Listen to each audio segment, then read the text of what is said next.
शुरू करते हैं हम लोग पादप हार्मोन। तो आप बताइएगा कि ऑक्सीन का खोज कौन किया था? ऑक्सीन का खोज डार्विन ने किया था। डार्विन किया 1880 में। था। ऑक्सीन जो है इसका मुख्य कार्य क्या है?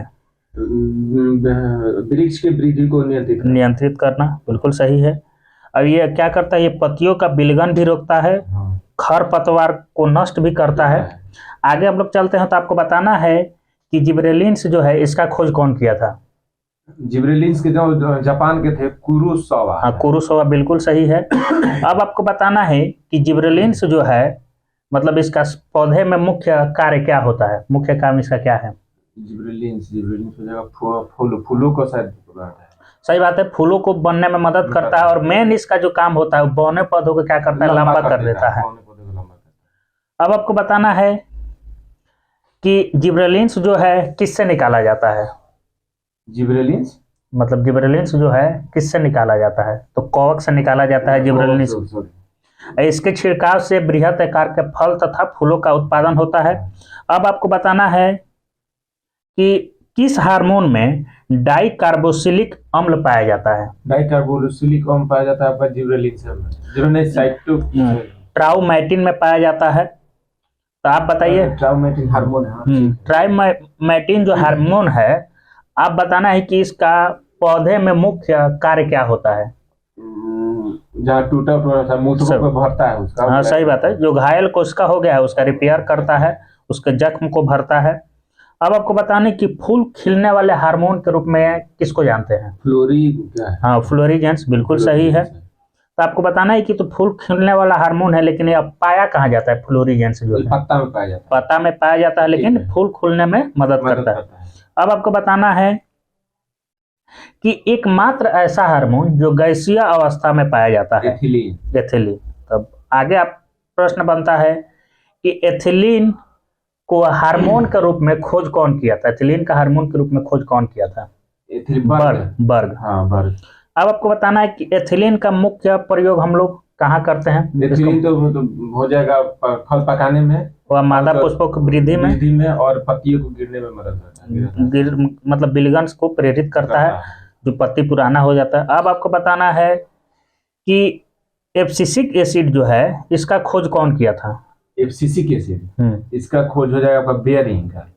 सही बात है, बाद में बेयरिंग किया था, लेकिन कार्न्स एंड एडिकोट भी किया था, बेयरिंग भी किया था। अब आपको बताना है कि एब्सिसिक एसिड का पौधे में मुख्य कार्य क्या होता है? पौधे में क्या करता है? यह वृद्धि रोधक हार्मोन है, यानी पौधा बहुत ज्यादा लंबा नहीं हो जाए उसको मतलब कंट्रोल करके रखता है। ये पत्तियों के विलगन में मुख्य भूमिका निभाता है। यह पुष्प बनने में बाधक होता है, मतलब बहुत ज्यादा पुष्प नहीं बन जाए उसको भी रोकता है। अब आपको बताना है कि साइटोकाइनिन जो है इसका खोज कौन किया था? कांस और है इसका साइटोकाइनिन का खोज मिलर किया था। मिलर और उसके बाद लिथाम नामकरण किया था, लिथाम। अब आपको बताना है कि आरएनए और प्रोटीन बनने में कौन सा हार्मोन सहायक है? साइटोकाइनिन है। अब आपको बताना है कि जो साइटोकाइनिन है किसके साथ मिलकर कोशिका विभाजन में मतलब मदद करता है? ये ऑक्सीन के साथ, ऑक्सीन हार्मोन के साथ मिलकर कोशिका विभाजन में ये मदद करता है। अब आपको बताना है कि तंबाकू मोज़ेक रोग जो है किसके कारण होता है? विषाणु के कारण होता है, और इसका टोबैको मोज़ेक वायरस, जिसको हमको लोग शॉर्ट फॉर्म में टीएमवी कहते हैं। आपको बताना है कि जब तंबाकू में मोज़ेक रोग होता है इसमें क्या मतलब कौन सा पत्तियां सड़ जाती है, उसकी पत्तियां सिकुड़ जाती है। सही बात है, पत्तियों का जो क्लोरोफिल होता है वो नष्ट हो जाता है। अब आपको बताना है कि पोटैटो मोज़ेक जो रोग है किसके कारण होता है? वो वायरस के चलते होता है। Potato mosaic x virus. इसका मतलब मुख्य लक्षण क्या है पोटैटो मोज़ेक का? वृद्धि रोक देगा। हाँ, वृद्धि रोक देगा, बौनापन का लक्षण आ जाएगा, चितकबरापन उसका पत्ती हो जाएगा। अब आपको बताना है कि जीवित जीवाश्म कौन सा है? जीवित जीवाश्म किसको हम लोग बोलते हैं? साइकस को बोलते हैं। अब आपको बताना है कि नींबू में जो डाइबेक रोग होता है किस तत्व की कमी से होता है? तांबा की कमी से होता है, बिल्कुल सही है। अब आपको बताना है कि विश्व का सबसे अधिक तेजी से बढ़ने वाला जल पादप कौन सा है? विश्व की तेजी से बढ़ने वाला जल पादप है, उसका नाम बता रहे हैं। जल हायासिन। हायासिन। अब आपको बताना है हाइड्रा जेलीफिश और सी एनिमोनिया मूंगा किस संघ में आते हैं? हाइड्रा जो है इकाइनोडर्मेटा में। सिलेंट्रेटा। इसमें हाइड्रा में है, हाइड्रा है, जेलीफिश है, सी एनिमोन है, मूंगा जो होता है सिलेंट्रेटा। इनके मुख के चारों ओर कुछ धागे की तरह संरचनाएं होती है जिससे वह भोजन पकड़ता है। अब आपको बताना है कि एक साइकन होता है, मयोनिया होता है, स्पंज होता है, ये जीव जो है किस मतलब संघ में आएंगे? साइकस, मयोनिया, स्पंज ये पेरिफेरा में आते हैं। पेरिफेरा में, बिल्कुल सही है। आपको बताना है कि पेरिफेरा जो है किस जल में रहते हैं? पेरिफेरा जी खारे पानी के जल, खारे पानी के जल में रहते हैं। अब आपको बताना है कौन सा ऐसा प्रोटोजोआ है जो मनुष्य के संक्रमण अगर हो जाता है तो 30 से 40 साल तक रहेगा? उसका नाम है एंटमीबा हिस्टोलिका। हिस्टोलिका है, भूल जाते हैं नाम। आपको बताना है कि जो प्रोटोजोआ है वह मतलब एक कोष के जीव है या बहुकोष के जीव है, या मतलब प्रोटोजोआ एक कोष के जीव है। एक कोष के, जो भी प्रोटोजोआ होता है एक कोष के जीव होता है। इसका भोजन, पाचन, श्वसन, उत्सर्जन सब एक कोष के शरीर के अंदर ही हो जाता है। अब आपको बताना है कि जैसे में जेली फिश है, सेल फिश है, क्राई फिश है, सिल्वर फिश है, स्टार फिश है, ये सब जो है किस संघ में आता है? ये है इकाइनोडर्मेटा, समुद्री जीव है, इसीलिए। बिल्कुल सही है। अब आपको बताने कि घोघा, सीपिया, ऑक्टोपस जो है या डोरिस है, पायला है, ये सब बताइए किस संघ में आता है? मोलस्का, जिसमें भी ऊपर में कवर रहेगा, मतलब कड़ा कवर रहेगा, वो समझिए कि वो मोलस्का में आता है। अब आपको बताना है कि केचुआ, जोक, निरेसिस जो है ये किस संघ में आते हैं? एनेलिडा, एनेलिडा में आते हैं। अब आपको बताना है कि केचुआ में कितना हृदय होता है? केचुआ में 6 है, 8 4 जोड़ी होता है, 8 हृदय होता है, यानी 4 जोड़ी। अब आपको बताना है कि इसमें केचुआ में नेत्र होता है कि नहीं होता है? नेत्र नहीं होता है। नेत्र नहीं होता है। इसके जीव द्रव्य में हीमोग्लोबिन का जो है विलय हो जाता है। अब आपको बताना है कि समुद्री खरगोश के रूप में हम किसको जानते हैं? बोलचाल के भाषा में हम किसको समुद्री खरगोश बोलते हैं?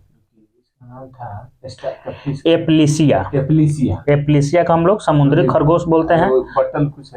अब आपको बताना कि ऑक्टोपस को हम लोग मतलब और डेविल फिश कहते हैं ऑक्टोपस को। हाँ, एगो सीपिया है, उसको हम लोग कटल फिश बोलते हैं। बोलचाल की भाषा में समुद्री नींबू हम लोग किसको बोलते हैं? जलीय जीव है। डोरिस है। अब आपको बताना है कि सबसे कम गुणसूत्र वाला पादप कौन सा है? सबसे कम गुणसूत्र पादप आ जाएगा तो हो जाएगा आपको हेप्लोपोपस ग्रेसिलिस। हेप्लोपोपस ग्रेसिलिस सबसे कम गुणसूत्र वाला पादप है। अब आपको बताना कि सबसे छोटा नग्नबीजी पादप कौन सा है? सबसे छोटा नग्नबीजी जेमिया पिग्मिया।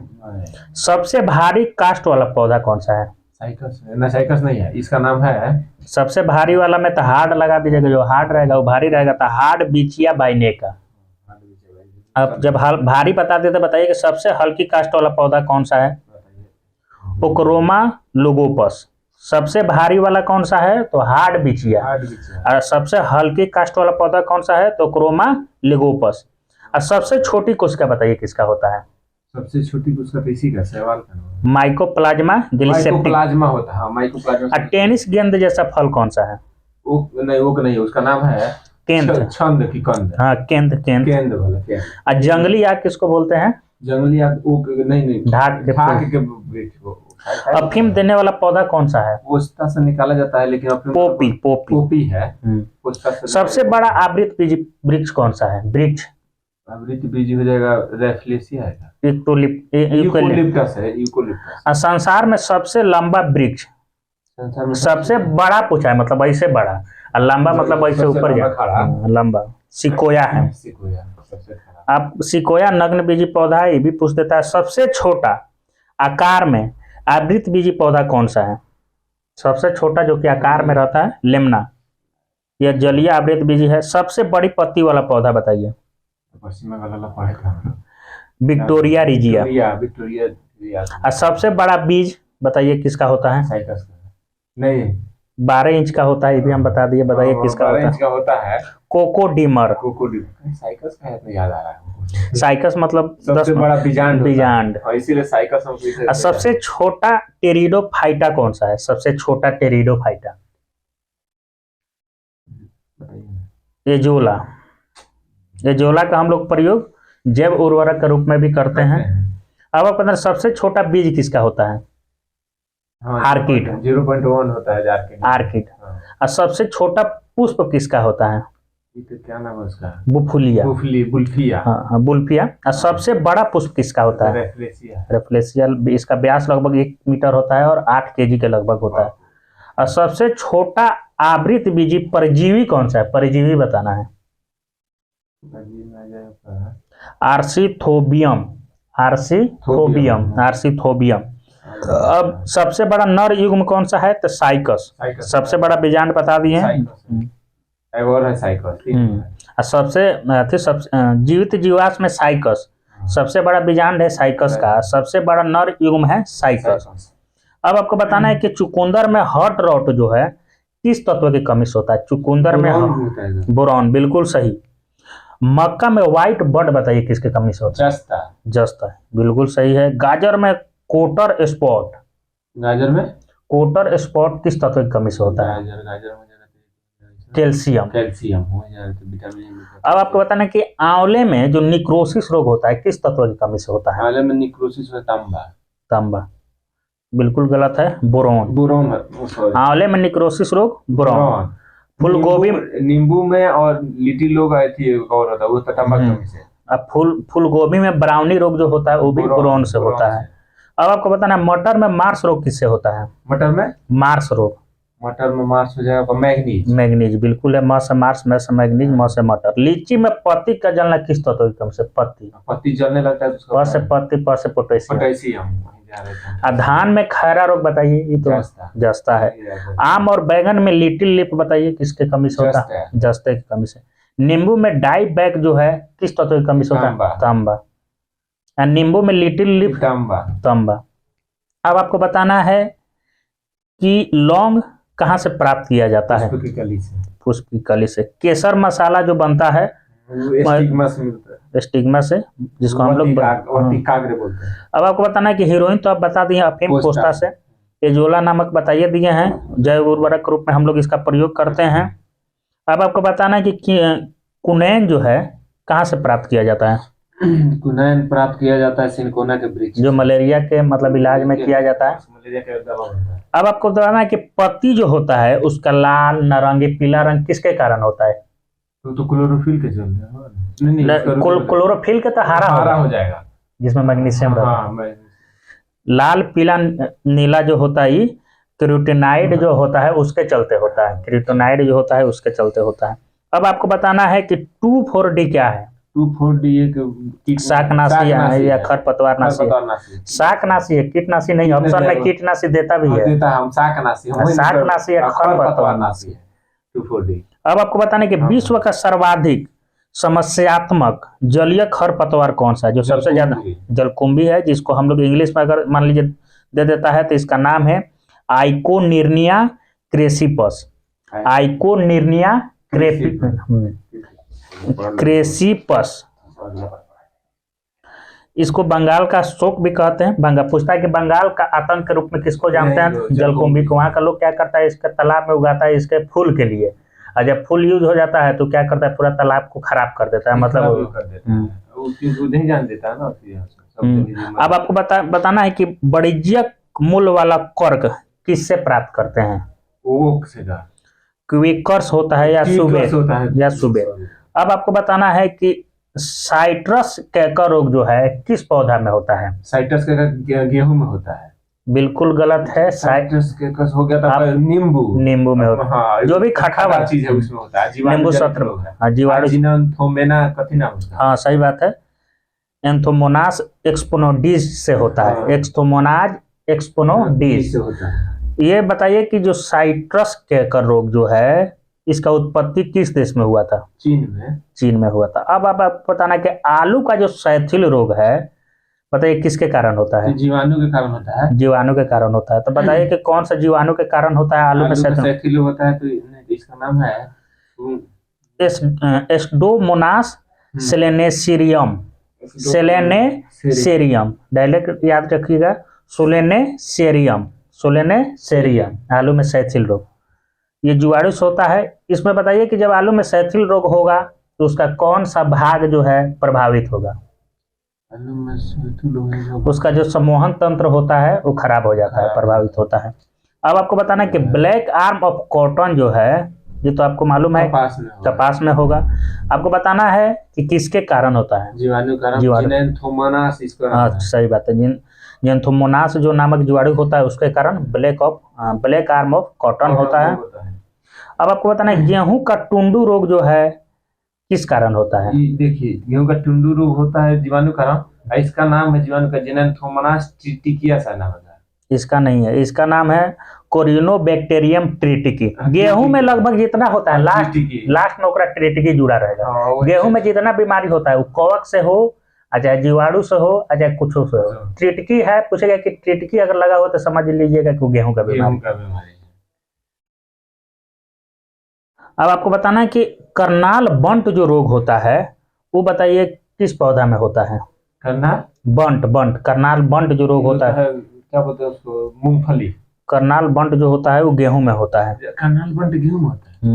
मूंगफली प्रोटोजोआ वाला ना कोई रोग होता है। अब आपको बताना है कि झुलसा रोग किस पौधा में होता है? झुलस जाता है आपका धान, अरहर झुलसता है। इसको ऑक्सीस्पोरियम के कारण होता है। कवक, सही बात है। कौन सा कवक होता है? तो ऑक्सीस्पोरियम। अब आपको बताना है कि मंकी टॉप ऑफ वायरस के कारण होता है। किस में होगा? केला में होगा। अब आपको बताना है ग्रीन ईयर जो है किस में होता है? ग्रीन ईयर गेहूं में होता है। ग्रीन ईयर बाजरा में। बाजरा ठीक, ईयर बाजरा हम जा रहे, ठीक है बाजरा। एस्क्लेरोस्पोरा क्रेमिकोला, एस्क्लेरोपोरा ग्रेमिकोला। और क्या होता है? मस्क का नाम है। एक होता है बाजरा में जो है इरगॉट रोग, जिसको माइक्रोसेफेला हम लोग होता है। बाजरा में एक और होता है स्मॉट रोग, जिसको स्पोरियम। स्मॉट, इरगॉट और ईयरी। अब आपको बताना है कि अंगमारी रोग जो आलू में होता है किसके कारण होता है? कवक के चलते। कवक के कारण होता है। कौन सा कवक? इसका नाम है फिट्टो, क्या नाम है इसका? फाइटोपथोरा इन्फेस्टेंस है। और वाट रोग किस में होता है? वाट हो गया आलू में होता है। सही बात है। इसका होता है इंडोबायोटिकम। हम लास्ट वाला नाम बोल रहे हैं, बाकी बड़ा नाम है तो याद करने में दिक्कत होगा।